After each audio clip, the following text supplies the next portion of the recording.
Hello and good evening to all of you. So आज है mains answer daily का day 7 एंड सुबह जो आपको क्वेश्चंस दिए गए थे टेलीग्राम चैनल पे उनको हम अभी डिस्कस करेंगे और साथ ही साथ एक स्टूडेंट की आंसर कॉपी को भी एनालाइज करने की कोशिश करेंगे। सो पहला क्वेश्चन है, every Indian temple is a diagram before it is a building. यानी हर एक जो इंडियन टेम्पल जो था, जो है आज के टाइम पे, वो पहले कोई ना कोई डायग्राम हुआ करता था। क्लियर है? यानी बिल्डिंग बनने से पहले आप क्या करते हो, आप एक प्लान बनाते हो, एक डायग्राम बनाते हो। तो वो जो डायग्राम जो था उसके फीचर्स क्या क्या थे, कौन सा आपने प्लानिंग यूज किया, क्या आपने उसके अंदर जो है जैसे हम कह सकते हैं कि अगर हम घर बनाते हैं आज के टाइम पे या टेम्पल बनाते हैं तो उसके अंदर हम कुछ चीजें लिखते हैं, जैसे वास्तु शास्त्र है उसके अकॉर्डिंग हमने बनाया नहीं बनाया। ठीक है, पंचायतन या पंचायतन जिसको बोलते हैं, पंचायतन स्ट्रक्चर जो है वो वैसा है नहीं है, प्रॉपर कॉलम्स दिए गए या नहीं दिए गए, वो सारी चीजें। यानी पहले जो है आपका प्लान बनाया जाता था, डायग्राम बनाया जाता था, उसके बाद ही वो टेम्पल जो है वो बिल्डिंग बनता था। क्लियर है? तो पहली हेडिंग जो बनेगी, या पहली हेडिंग मैं नहीं कहूंगा इसके अंदर, आप इसको फ्लो चार्ट के अंदर एक्सप्लेन कर सकते हो। नेक्स्ट है, trace the evolution of temple architecture in India and bring out the essential differences between Nagara and Dravida styles. ये कह रहा है कि जो टेम्पल आर्किटेक्चर है उसके एवोल्यूशन को आपको ट्रेस करना है और नगर और द्रविड़ आर्किटेक्चर जो था उसके अंदर कुछ मेजर डिफरेंसेस आपको बताने हैं। वेयर डज द मारू Gurjar school of Gujarat fit into this scheme. यानी जो मारू गुर्जर स्टाइल है वो कहाँ, क्या वो नर्दर्न टेम्पल आर्किटेक्चर है उसके अंदर फिट होती है, या फिर सदर्न आर्किटेक्चर है उसके अंदर फिट होती है, या कुछ अलग ही डिफरेंट टाइप का वो एक टेम्पल आर्किटेक्चर का स्टाइल था। क्लियर है? तो ये आपका रहेगा। तो इसमें हेडिंग क्या बनाओगे? पहली चीज तो एवोल्यूशन ऑफ टेम्पल आर्किटेक्चर, जिसके अंदर हम दोनों को बताएंगे, नगर और द्रविड़।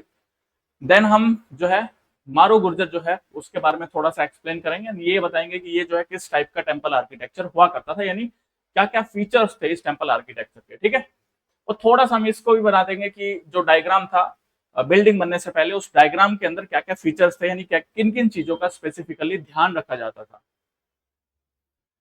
ठीक है, तो कॉमन ग्रामर थी, जैसे वास्तु पुरुष कौन होता है, जैसे अगर आप देखोगे इसके बारे में सर्च करना, तो एक वास्तु पुरुष होता है जिसके अकॉर्डिंग उसका हेड किस डायरेक्शन में, उसका हैंड्स किस डायरेक्शन में, उसकी लेग्स किस डायरेक्शन में, उसी हिसाब से डायरेक्शंस को देखा जाता था। एंड उसके साथ ही हम फिर घर का बनाते थे। घर का जो है, जैसे आज के टाइम पर अगर आप देखते हो वास्तु शास्त्र करवाते हो, तो इन दैट केस आपको पता चलेगा कि जो किचन है उसके डायरेक्शन यहीं पे साउथ ईस्ट कॉर्नर में होनी चाहिए। ठीक है, जो पूजा का स्थान है वो नॉर्थ ईस्ट में होना चाहिए, साउथ वेस्ट में आपका जैसे बेडरूम वगैरह होना चाहिए, नॉर्थ वेस्ट में आपका डिप्रेशन जो आपका जैसे टॉयलेट वगैरह वो बना सकते हो।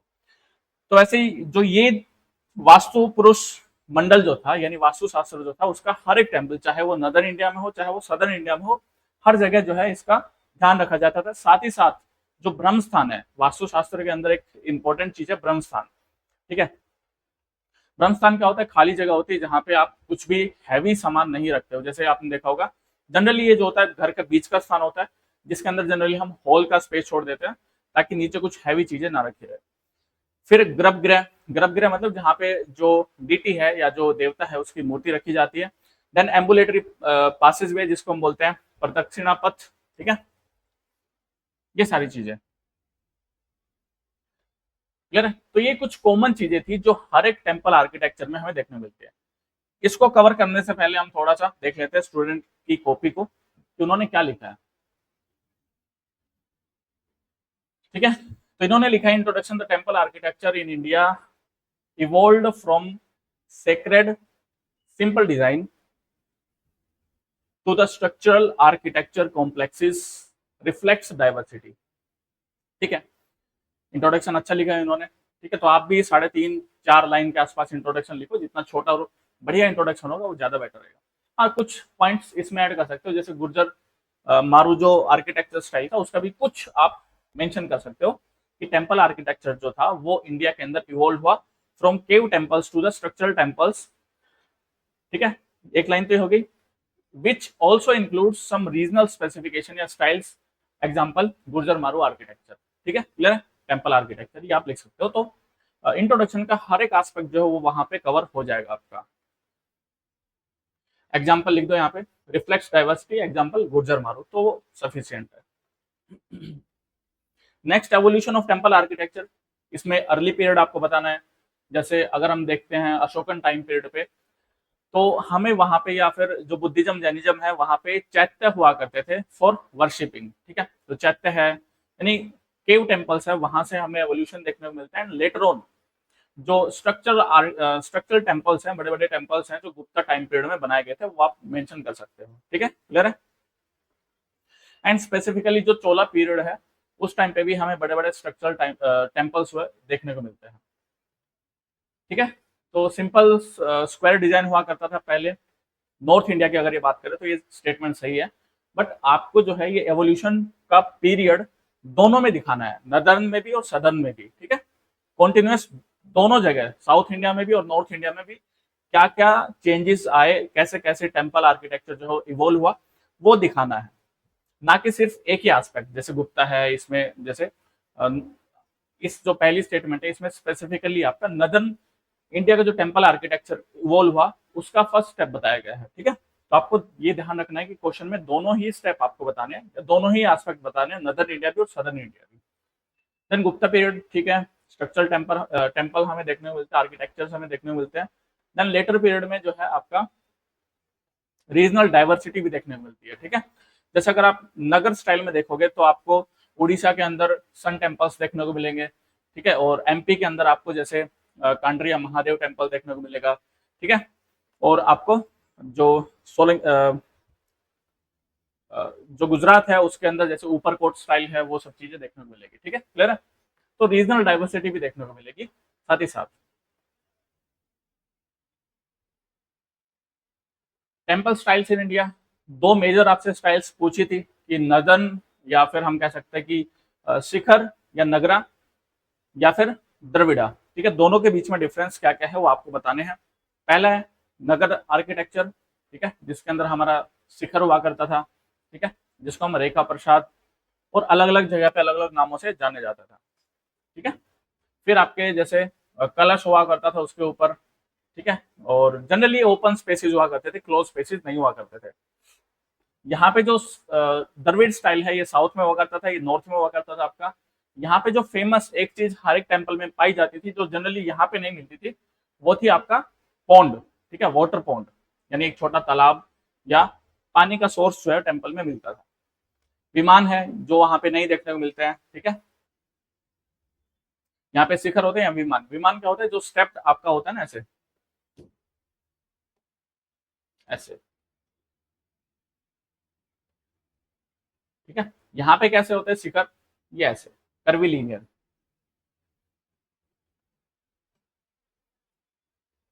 ठीक है। यहाँ पे जैसे उड़ीसा के अंदर जगमोहन भी आप लिख सकते हो, ठीक है। फिर यहाँ पे क्या हुआ था, यहाँ पे आपके मंडप है, कल्याण मंडप जो आप विजयनगर डायनेस्टी के अंदर देखते हो। देन गोपुरम है, राय गोपुरम्स है, बड़े बड़े, जो कि आपके गेटवेज होते थे, वो आप लिख सकते हो। इंट्रिकेट कार्विंग्स यहाँ पे होती थी, अप्रेज प्लेटफॉर्म होता था, ठीक है, ये सारी चीजें। एक चीज और कर सकते हो आप यहाँ पे कि एक कॉमन डायग्राम बना दो, ठीक है, उसके अंदर जो है दोनों के फीचर्स आप लिख सकते हो, नॉर्थ और साउथ करके, समझ गए। जैसे यहाँ पे एक कॉमन डायग्राम मैंने बना दिया,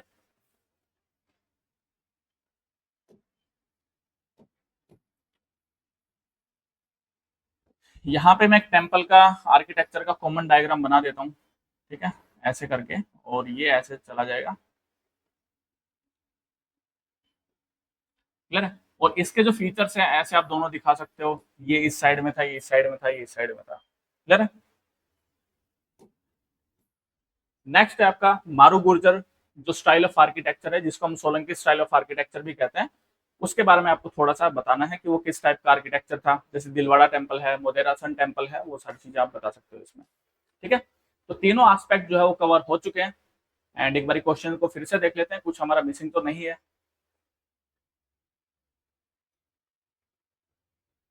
ठीक है। ठीक है, कंक्लूड कैसे करोगे आप कि thus the temple architecture of India became a symbol of cultural and religious diversity which reflect its design, architecture and tradition, ठीक है। ठीक है, कंक्लूजन आपका अच्छा कंक्लूजन है कि जो इंडिया है उसके अंदर टेम्पल आर्किटेक्चर जो है वो सिंबल बना, सिंबल ऑफ यहाँ पे लिखोगे,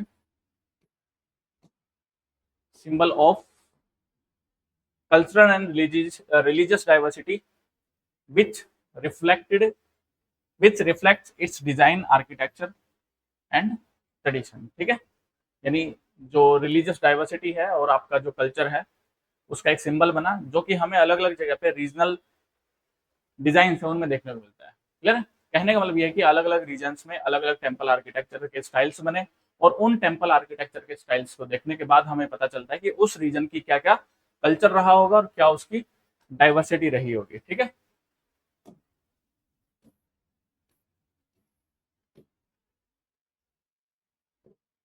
क्लियर? तो ये था आपका पहला क्वेश्चन, और इसमें बाकी तो हम कर ही चुके हैं डिस्कस, ऐसा कुछ है नहीं। और ये आप थोड़ा सा डायग्राम बना सकते हो कि गर्भगृह जो कॉमन चीजें हैं या तो आप वो बता दो नॉर्थ और साउथ में जो मिलते हैं, या फिर मैं अलग अलग बनाना टेम्पल तो सजेस्ट नहीं करूंगा, बिकॉज ये आपका स्पेस जो है उसको काफी ले लेगा। ठीक है,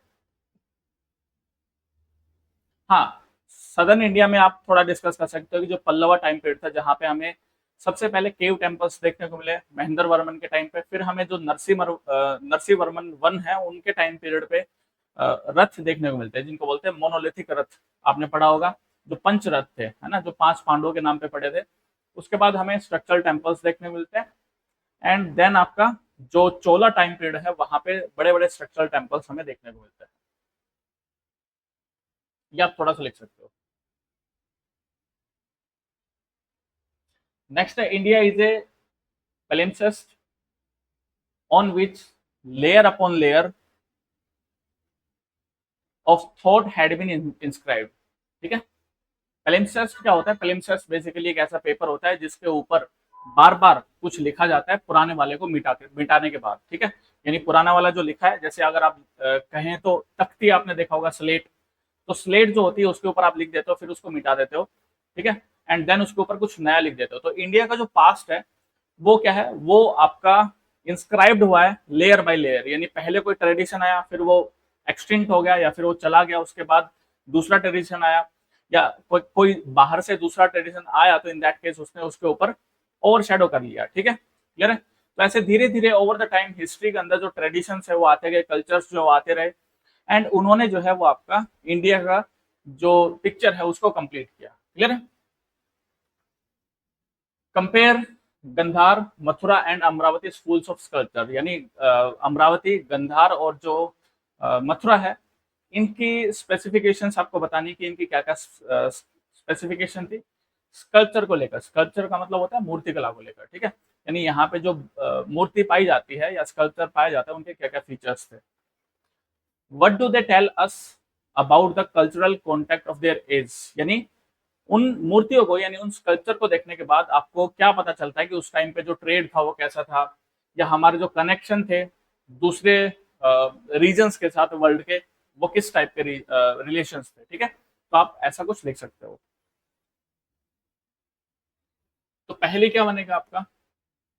पहला बनेगा, थोड़ा सा आप इसमें इसको भी डिस्क्राइब कर सकते हो हल्का सा फ्लो डायग्राम पे। ठीक है, कि पेलिम्सेस था बिकॉज बहुत सारे कल्चर्स हमें देखने को मिलते हैं।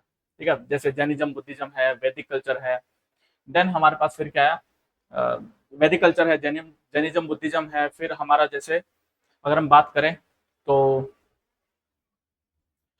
इंडो ग्रीक्स आए, कुषाण आए, वो सारी चीजें जो है वो हम ओवर द टाइम लिख सकते हैं। पल्लवाज आए, देन सातवाहनाज है उससे पहले। ठीक है, तो अलग अलग टाइम पीरियड पे अलग अलग ट्रेडिशन एंड कल्चर देखने को मिलता है, वो आप थोड़ा सा टाइमलाइन लेके या फिर एक फ्लो चार्ट बना के लिख सकते हो यहाँ पे। ठीक है, मेन हेडिंग क्या बनेगी? गंधारा पहली हेडिंग, दूसरी हेडिंग मथुरा, और तीसरी हेडिंग जो है वो आपका अमरावती स्कूल ऑफ स्कल्पचर की बनेगी। ठीक है, यानी आपको इनके फीचर्स बनाने हैं कि यहाँ पे जो बुद्धिस्ट स्कल्पचर मिले हैं। ठीक है, या गंधारा की अगर बात करें, जैसे मैं बताऊं तो गंधारा में हमें जो है सिर्फ और सिर्फ बुद्धिज्म से रिलेटेड ही स्कल्पचर मिले हैं। मथुरा में हमें तीनों रिलीजन के स्कल्पचर मिले हैं। अमरावती में आपके जनरली जो है वो बुद्धिज्म से रिलेटेड जाते का स्टोरीज जो है वो मिलती है। कोई ऐसा स्कल्पचर हमें नहीं मिलता है, मूर्ति नहीं मिलती है, बट यहाँ पे पैनल्स मिलते हैं जिनके ऊपर स्टोरीज इंस्क्राइब्ड होती है ऑफ बुद्धिस्ट। सॉरी बुद्धिज्म, ठीक है, क्लियर है। और दूसरी हेडिंग हो जाएगी ये कि इन कल्चर्स को देखकर, इस आर्ट को देखकर जो है हमें क्या पता चलता है कि इंडिया के जो रिलेशन थे या हमारा जो कॉन्टेक्ट था वर्ल्ड के साथ वो कैसा था, क्लियर है। तो पहली 3 हेडिंग ये एंड देन 4th हेडिंग ये, ठीक है। तो इसका इंट्रोडक्शन कैसे लिखोगे? इंट्रोडक्शन में आपको तीनों चीजें लिखनी है, गंधारा, मथुरा एंड अमरावती, एंड साथ ही साथ ये कैसे आपके वर्ल्ड के साथ कनेक्टेड थे, या फिर ये स्कूल्स ऑफ स्कल्पचर जो थे वो कैसे वर्ल्ड की इंफॉर्मेशन देते थे कि उस टाइम पे इंडिया का जो कॉन्टेक्ट था वर्ल्ड के साथ वो कैसा था, ये लिख सकते हो। या फिर सिंपली ये लिख सकते हो कि जो गंधारा है, मथुरा है और अमरावती है, वो एंशियंट ट्रेड रूट्स पे मौजूद थे, ठीक है, सिचुएटेड थे या लोकेटेड थे, जिनके अंदर हमें डिफरेंट डिफरेंट टाइप के जो है आपकी foreign and culture, foreign and indigenous जो फुटप्रिंट्स है वो देखने को मिलते हैं, ठीक है।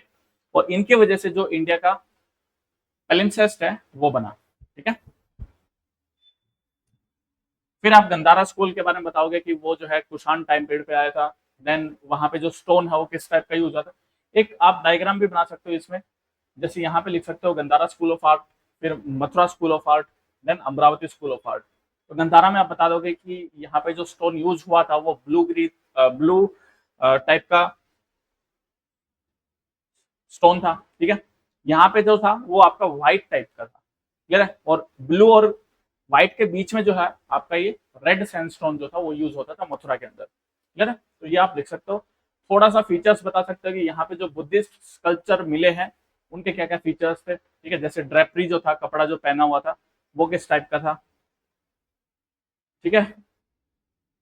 और कुछ और फीचर्स लिख सकते हैं, जैसे महायान डॉक्ट्रिन है वो आपके गांधार स्कूल में स्टैब्लिश की, क्योंकि आपने पढ़ा होगा हिस्ट्री के अंदर कि जो 4th बुद्धिस्ट काउंसिल थी, कनिष्क ने जो कंडक्ट करवाई थी, उसके अंदर हमें स्प्लिट देखने को मिलता है महायान एंड हीनयान बुद्धिज्म के अंदर। मथुरा है उसके अंदर आप लिख सकते हो कि मथुरा के अंदर हमें ना सिर्फ बुद्धिज्म बल्कि तीनों रिलीजन, हिंदुइज्म, जैनिज्म एंड जो आपका जैनिज्म, बुद्धिज्म और हिंदुइज्म, तीनों के जो है फुटप्रिंट्स देखने को मिलते हैं, स्कल्पचर्स देखने को मिलते हैं। एंड यहाँ पे जो है बुद्धा की स्कल्पचर इतनी देखने को नहीं मिलती है, बल्कि यहाँ पे यक्ष यक्षिणी की मूर्तियां ज्यादा देखने को मिलती है, ठीक है। फिर ड्रेपरी के फीचर्स आप बता सकते हो और ये सब चीजें आप लिख सकते हो, ठीक है। कंटेंट तो आप अपने एंड से लिख ही लोगे। फिर अमरावती कौन सी डायनेस्टी थी और किस टाइप के वहां पे, जैसे त्रिभंग या फिर आपकी नैरेटिव स्टोरीज। नैरेटिव स्टोरीज क्या होती है, जैसे एक पैनल होता था गोल सर्कुलर, उसके ऊपर बुद्धा के लाइफ की जो स्टोरीज थी वो इम्बाइब्ड होती थी, ठीक है, या फिर इंस्क्राइब्ड होती थी, ठीक है। नैरेटिव पैनल्स थे, यहाँ पे आपका अलग है ये, ठीक है, ग्रे, ब्लू या फिर रेड और व्हाइट। सारनाथ का आपको बताने की जरूरत है नहीं इतना। गुजरात के बारे में आप बता सकते हो, जैसे क्षत्रप डायनेस्टी थी और आपके मैत्रिकास थे, ठीक है। और जो रीजनल स्ट्रक्चर इमर्ज हो गया है वो था, जैसे ऊपरकोट है हमारे पास, ठीक है, खापरा कोडिया है, वो सब चीजें।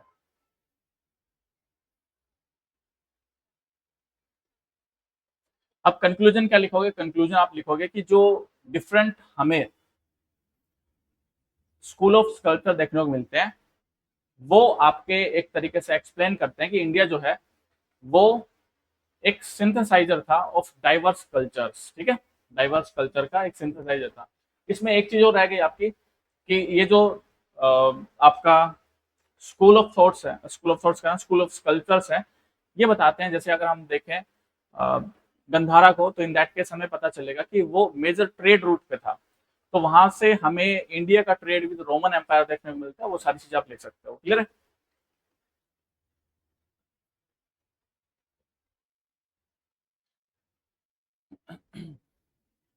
नेक्स्ट है आपका ए फोक फॉर्म्स, या एक folk form survive only as long as the occasion that produce it survive. ये कह रहा है कि कोई भी लोक कला है, ठीक है, वो जब तक सर्वाइव कर सकती है या करती है तब तक उसे प्रिजर्व करके रखा हो, ठीक है, क्लियर है। यानी अगर हम किसी भी फोक कल्चर को या फोक फॉर्म को प्रिजर्व करके नहीं रखेंगे, ठीक है, या जो ओकेजन जिस पे ये फोक कल्चर या फोक फॉर्म्स आपकी प्ले की जाती है, उस ओकेजन को जब तक हम प्रिजर्व करके नहीं रखेंगे, इन दैट केस जो फोक फॉर्म है या जैसे लोकगीत है आपके, ठीक है, सॉन्ग्स है या फिर कल्चर है, पोट्री है, वो आपकी मिसिंग हो जाएगी। क्लियर है? In this light examine the performing, यानी परफॉर्म करने वाले जो भी आपके कल्चरल एक्टिविटीज है वो फोक, लोक ट्रेडिशंस, ठीक है, एंड क्राफ्ट ट्रेडिशन, जो भी आर्टिसांस हमें गुजरात के अंदर मिलते हैं उनके बारे में आपको बताना है। How far have UNESCO recognition, मतलब जो यूनेस्को रिकॉग्निशन है and state policy and tourism preserve this tradition and where have they altered them. ठीक है, क्लियर है? तो फिर से मैं आपको एक बार बता देता हूँ। ये कह रहा है कि जो कोई आर्ट है वो तब तक प्रिजर्व रहती है जब तक वो जिस ओकेजन में गाई जाती है या परफॉर्म की जाती है वो ओकेजन आपका कंटिन्यूड रहता है। जैसे दिवाली है, मान के चलो, दिवाली पे आपके दिए जलाए जाते हैं या फिर जो भगवान है लक्ष्मी गणेश जी की पूजा की जाती है। अगर दिवाली का ओकेजन ही खत्म हो जाएगा तो इन दैट केस जो पूरा ट्रेडिशन चलता आ रहा है उस एक पर्टिकुलर ओकेजन से रिलेटेड या उस फेस्टिवल से रिलेटेड, वो पूरा का पूरा ट्रेडिशन, वो लोकगीत या फिर वो जो ट्रेडिशन है, ठीक है, वो पूरा पूरा खत्म हो जाता है। समझ गए? और आपको मेन हेडिंग बनेगी कि आपको गुजरात के performing folk and craft traditions जो उनके बारे में बताना है। दूसरा ये कह रहा है कि जो यूनेस्को है एंड जो स्टेट की पॉलिसी है और साथ ही साथ टूरिज्म, उन्होंने कैसे इन ओकेजन्स को प्रोटेक्ट करने में हेल्प करी है, साथ ही साथ ये इन्होंने कैसे जो फोक ट्रेडिशन है या जो कल्चर है हमारा स्पेसिफिकली गुजरात के आसपास में, उसको ये कहीं ना कहीं डेंजर में भी लाती है। ठीक है, क्लियर है? क्लियर है? तो हम लिखेंगे कि जो गुजरात है उसका फोक कल्चर है जो है वो काफी रिच रहा है। ठीक है, जैसे क्राफ्ट ट्रेडिशन है हमारे। देन जो स्टेट पॉलिसीज है, यूनेस्को रिकॉग्निशन है, टूरिज्म जो है, ये एक टू स्वॉर्ड की तरह काम करता है, यानी ये प्रोटेक्ट करने का भी काम करता है, साथ ही साथ ये जो है कहीं ना कहीं एल्टर भी करता है। ठीक है, जैसे इसका हम एक्सप्लेनेशन देखेंगे तब आपको बेटर तरीके से समझ में आएगा कि पहले जो ओकेजन्स होते थे, जैसे हम कह सकते हैं कि जैसे गरबा है, पहले वो कम्युनिटी ओकेजन हुआ करता था, बट अभी उनको क्या कर दिया है, उनको इवेंट में कन्वर्ट कर दिया, और इवेंट में कन्वर्ट करने के बाद क्या कर दिया, उनका कमर्शलाइजेशन कर दिया गया है। ठीक है, यानी उनका टिकट आप लोगे तो in that case you can participate in that event, otherwise आप उसको सेलिब्रेट नहीं कर सकते हो। तो ये सारी चीजें जो है वो कहीं ना कहीं हैम्पर करती है, नेगेटिव इम्पैक्ट डालती है कल्चर और ट्रेडिशन के ऊपर। ठीक है, फिर आप इसमें लिखोगे जो भी परफॉर्मिंग ट्रेडिशंस है गुजरात के, जैसे गरबा है, रस है, सौराष्ट्र फॉर्म है, ठीक है, टिप्पणी है, धमाल है, भवाई जो आपका भील या जो ट्राइब्स है उनका फोक थिएटर है। ठीक है, फिर वर्ड एंड म्यूजिक्स है, नरसिंह मेहता, ये आप लिख सकते हो। यहाँ पे क्राफ्ट एंड टेक्सटाइल है, जैसे आपका पाटन पटोला जो साड़ी है जिसको जीआई टैग मिला हुआ है। ठीक है, जो कच्छ है उसकी एम्ब्रॉयडरी, एम्ब्रॉयडरी क्या होती है, नक्काशीकारी। ठीक है, फिर आपका जैसे टेबल बना सकते हो। क्लियर है? गरबा है, धोलावीरा है और ये सारी चीजें, रानी की वाव है, इनको कब कब यूनेस्को वर्ल्ड हेरिटेज स्टेटस मिला है। तो ये हो गए आपके तीनों जो मेन हेडिंग में फर्स्ट पार्ट में पूछे थे कि performing folk and craft tradition. Performing traditions जैसे लोकगीत गाए जाते हैं, डांस परफॉर्म किए जाते हैं, क्राफ्ट आपके वो, और फोक ट्रेडिशंस। ठीक है, इनके बारे में आपने बता दिया। देन आपको क्या बताना है कि कैसे यूनेस्को की पॉलिसीज है एंड स्टेट की पॉलिसी है एंड जो टूरिज्म है उन्होंने प्रिजर्व किया है, एक हेडिंग ये हो जाएगी। And how they are threat to the local tradition, कि कैसे ये जो है थ्रेट है लोकल ट्रेडिशन को, ये भी आपने बताना है।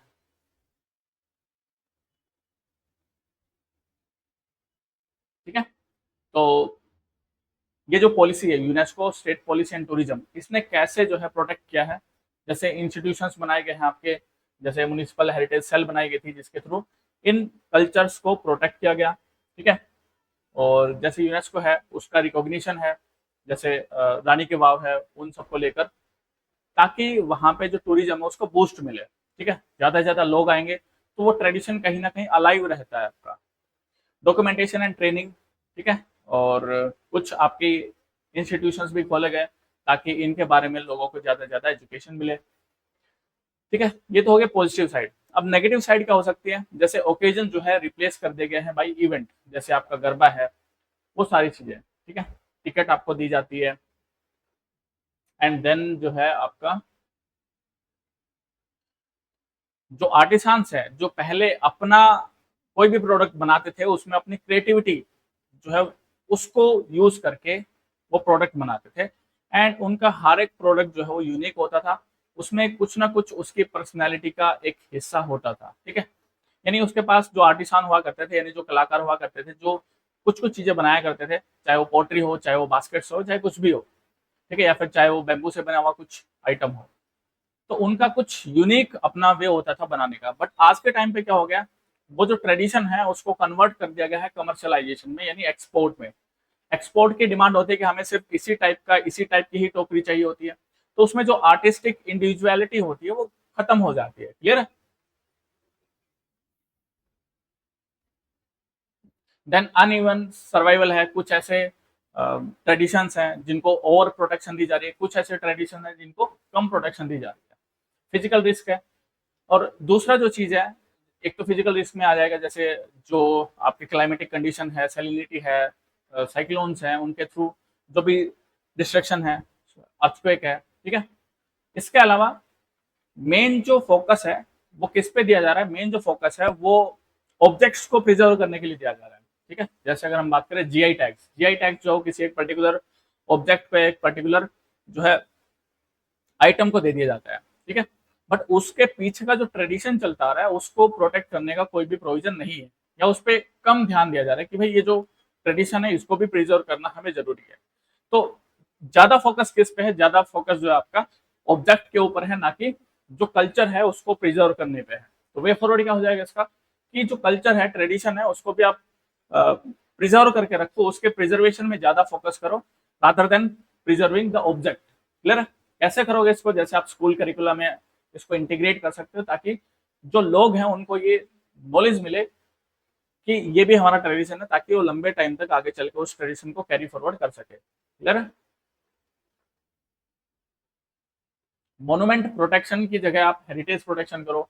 ठीक है, वो सारी चीजें आप देख सकते हो।